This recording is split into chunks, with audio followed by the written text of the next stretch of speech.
गरीब बेटी की माँ की दूसरी शादी। माँ, आपने तो पिताजी का नाम मिट्टी में मिला दिया है। सारा गांव आज आपके करतूतों के ऊपर मुझे बातें सुना रहा है। मुझे तो आपको माँ कहते हुए भी शर्म आ रही है। मेरी बच्ची, मेरा विश्वास कर, मैंने ऐसा कुछ नहीं किया जैसा ये गांव वाले कह रहे हैं। मेरा विश्वास कर बिटिया, तेरी माँ इतना बुरा काम कभी नहीं कर सकती। बस माँ, झूठ की भी कोई सीमा होती है। अच्छा हुआ आज पिताजी जिंदा नहीं है, वरना आपके ये करतूत देखकर वो जीते जी ही मर जाते। मीरा अपनी विधवा माँ भावना को खरी खोटी सुनाकर अपने छोटे से घर के बाहर चली जाती है। ये देखकर सफेद साड़ी में खड़ी भावना फूट फूट कर रोने लगती है। सारी दुनिया भी मुझे बुरा कहे तो मुझे कोई परवाह नहीं, पर मेरी बेटी मुझे बुरा कहे ये मैं कैसे सह सकती हूँ। ऐसी जिंदगी से तो मेरा मर जाना ही बेहतर है। तेरी माँ बुरी नहीं है मीरा बिटिया, मैंने कोई गलत काम नहीं किया। ये गांव वाले सब तेरी माँ के बारे में झूठ बोल रहे हैं। अपनी माँ को कभी गलत मत समझना बिटिया। महेश जी, मैं आ रही हूँ आपके पास। भावना जैसे ही चाकू से अपने हाथ की नस काटने लगती है, तभी अचानक घर की लाइट चली जाती है और सारे घर में अंधेरा छा जाता है।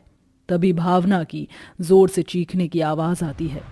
अब क्या सच में भावना ने अपने हाथ की नस काट दी? क्या अब सच में उसकी मौत हो जाएगी? अब ये तो हमें भी नहीं पता। आखिर विधवा भावना आत्महत्या करने पर क्यों मजबूर हो गई? ऐसा क्या हुआ उसके साथ जो उसकी बेटी उसे इतनी खरी खोटी सुना कर गई? तो ये सब बातें जानने के लिए हमें चलना होगा इस कहानी की शुरुआत में। माँ, जल्दी दो ना मुझे चाय, मुझे स्कूल जाने की देरी हो रही है। हाँ भावना, मुझे भी कारखाने जाने के लिए देर हो रही है। हाँ हाँ, बन गई चाय।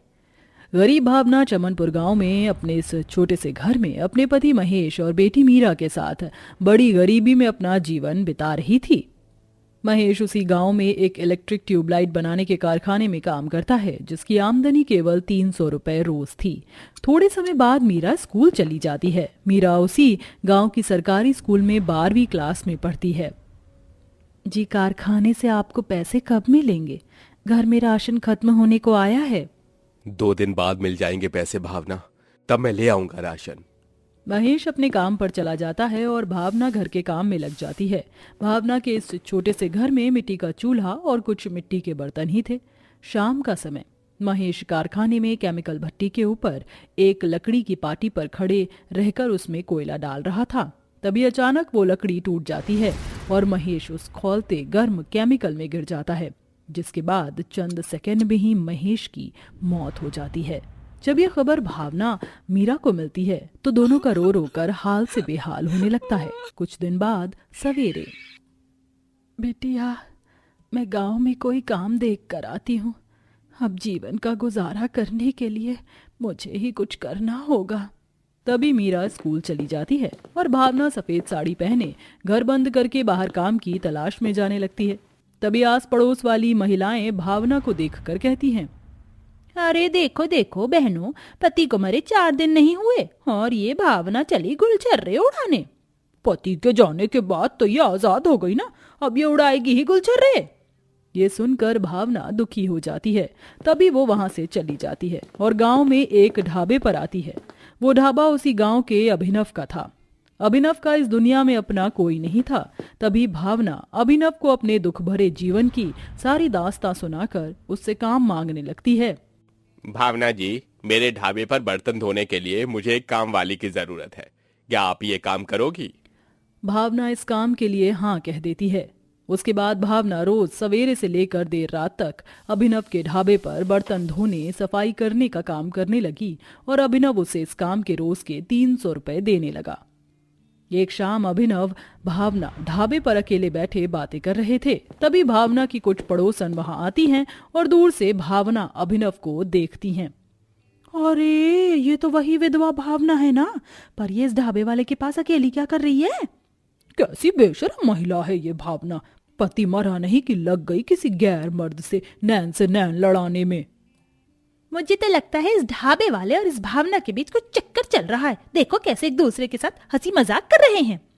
भावना अभिनव को साथ देखकर ये सब कुछ और ही समझ रहे थे। अगले दिन सवेरे भावना मीरा के साथ घर से बाहर आती है। तभी पड़ोसन वाली महिला कहती है, भावना बहन, ये सवेरे सवेरे किधर जा रही हो? क्या कविता बहन, आप भी जा रही होंगी ये भावना अपने आशिक उस ढाबे वाले से मिलने? पति गया नहीं कि ये भावना लग गई उस ढाबे वाले से इश्क लड़ाने में। ये सुनकर भावना मीरा के होश उड़ जाते हैं। मेरी माँ के बारे में ये कैसी अनाप शनाप बातें कर रही हो आप लोग? तेरी ये माँ उस ढाबे वाले से चक्कर चला रही है। इसे हमने खुद देखा उस ढाबे वाले के साथ नैन मटक्का करते हुए। मुझ पर इतना घिनौना आरोप लगाते हुए शर्म नहीं आती आप सबको? मेरी उम्र देखी है। चल मीरा बिटिया यहाँ से। मीरा भावना वहां से चले जाते हैं। दोपहर का समय भावना ढाबे की रसोई से बर्तन ले रही थी। तभी उसकी साड़ी का पल्लो टेबल पर रख के फैन में अटक जाता है, जो घूमते घूमते फैन के पंखे में गुतता चला जाता है और भावना की साड़ी खुल जाती है। तभी अभिनव वहां आता है और भावना के साड़ी के पल्लो को हाथ से फाड़ देता है। तभी वहां मीरा आ जाती है। मीरा के पीछे गांव के कई सारे लोग ढाबे पर आते हैं। जब मीरा और सब ढाबे की रसोई में देखते हैं तो अभिनव के हाथ में भावना का साड़ी का पल्लो था और भावना आधी साड़ी पहने खड़ी थी। ये देखकर मीरा और सबके होश उड़ जाते हैं। माँ, आप? छी! क्या बात है भाई अभिनव, तू तो इस विधवा के साथ इश्क लड़ा रहा है। देखो तो सही भाइयों, ये दोनों को, इनका ये सीन देखकर तो ऐसे लग रहा है जैसे इन्होंने सारी हदें ही पार कर ली है। ये क्या बकवास कर रहे हो तुम? ऐसा कुछ नहीं है। कैसी महिला है तू भावना? तेरी जवान बेटी है, तू विधवा है। ये सब देख कर भी तो इस ढाबे वाले के साथ ये सब? छी! बिटिया, ऐसा कुछ नहीं है। ये लोग कुछ भी बोल रहे हैं। मत कहो अपनी गंदी जुबान से मुझे बेटी। मुझे तो शर्म आ रही है कि आप मेरी माँ हो। आज आपने मुझे किसी को मुंह दिखाने के लायक नहीं छोड़ा। इतना कहकर मीरा वहां से चली जाती है। तभी भावना भी उसके पीछे जाती है और घर आकर अपनी बेटी को खूब समझाने लगती है, पर मीरा उसकी एक नहीं सुनती और बाहर चली जाती है। तभी अभिनव मीरा के पास आता है और उसे ढाबे पर अपनी रसोई में लेकर आता है, जहां उस फैन में भावना की साड़ी का पल्लो अटका हुआ था। मीरा बिटिया, ये देखो तुम्हारी माँ की साड़ी का पल्लो जो इस फैन में अटक चुका था। मैं तुम्हारी माँ की साड़ी के पल्लो को इस फैन से निकाल रहा था, उतने में तुम सब यहाँ आ गए और न जाने क्या क्या समझ बैठे। मीरा बिटिया, तेरी माँ और मेरे बीच कुछ नहीं है। तुमने जो देखा और लोग जो कह रहे हैं वो सब झूठ है बिटिया। तभी अभिनव मीरा को सारी बात बताता है। इसका मतलब हमने जो देखा था और जो गांव वाले कह रहे थे वो सब झूठ है। मैंने माँ को कितना बुरा भला कह दिया, कहीं माँ कुछ नहीं। तभी मीरा दौड़ते हुए घर आती है तो अंदर उसकी माँ के हाथ से खून निकल रहा था और भावना बेहोश थी। माँ! तभी अभिनव वहां आता है और दोनों मिलकर भावना को हॉस्पिटल लेकर आते हैं, जहां काफी समय के इलाज के बाद भावना ठीक हो जाती है। माँ, आपने अपना हाथ क्यों काटा? जब मेरी बेटी ही मुझे समझ नहीं पाई तो मैं जी कर क्या करूं बिटिया? मुझे माफ कर दीजिए माँ, मुझे सच्चाई पता नहीं थी। लोगों की बातों में आकर और उस नज़ारे को देखकर मैं गलत समझ बैठी थी। मुझे माफ कर दीजिए माँ। मीरा रो रो कर अपनी माँ से माफी मांगती है। तभी मीरा भावना को लेकर अपने घर आती है। कुछ दिन यूं ही बीत जाते हैं। अब भावना की जगह मीरा अभिनव के ढाबे पर जाकर काम करने लगी। भावना ने अपने आप को कमरे में कैद कर लिया था। वो हर समय महेश की फोटो के सामने बैठकर रोती रहती थी। एक शाम मीरा अभिनव के ढाबे पर उदास बैठी थी। पिताजी के जाने के बाद माँ कितनी अकेली हो गई है ना। मुझसे माँ का अकेलापन और उनकी बेबसी देखी नहीं जाती। तभी अभिनव मीरा के पास आता है तो मीरा अभिनव को भावना के अकेलेपन और उसकी उदासी की सारी बात बताती है। उस हादसे के बाद माँ ने अपने आप को घर में कैद कर लिया है। मुझसे माँ की ऐसी हालत देखी नहीं जाती। मीरा, तुम अपनी माँ की दूसरी शादी करवा दो। शादी होने के बाद तुम्हारी माँ को एक सहारा मिल जाएगा। मेरी विधवा माँ से कौन शादी करेगा? मैं करूंगा मीरा। मैं तुम्हारी माँ से शादी करके तुम दोनों के जीवन में ढेरों सारी खुशियां लाना चाहता हूँ। क्या सच में आप मेरी माँ से शादी करोगे? हाँ मीरा, अब तुम्हें ही अपनी माँ की शादी के लिए मनाना होगा। अगर तुम्हारी माँ मान गई तो हम तीनों इस गांव से बहुत दूर चले जाएंगे। ये सुनकर मीरा घर आती है और अपनी माँ को अभिनव और उसकी शादी की बात कहती है। क्या? ये कभी नहीं हो सकता बिटिया, तू पागल हो गई है क्या? देखा नहीं तूने, एक जरा सी गलतफहमी की वजह से लोगों ने हमें कितना बदनाम कर दिया था। माँ, हमें लोगों की बातों पर ध्यान देने की जरूरत नहीं है। अभिनव अंकल बहुत अच्छे हैं माँ, वो हमें हमेशा खुश रखेंगे। आपकी ये बेबसी नहीं देखी जाती माँ मुझसे।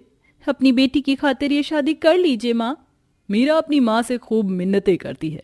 तभी बेटी की खुशी की खातिर भावना इस शादी के लिए मान जाती है, जिसके बाद गरीब मीरा कुछ ही दिनों में अपनी माँ की शादी अभिनव से करा देती है और तीनों हमेशा हमेशा के लिए उस गांव से शहर में रहने चले आते हैं और खुशी खुशी तीनों अपना जीवन बिताने लगते हैं। इसी तरह एक बेटी अपनी विधवा माँ की दूसरी शादी करवा देती है और एक बेटी को पिता का साया भी मिल जाता है।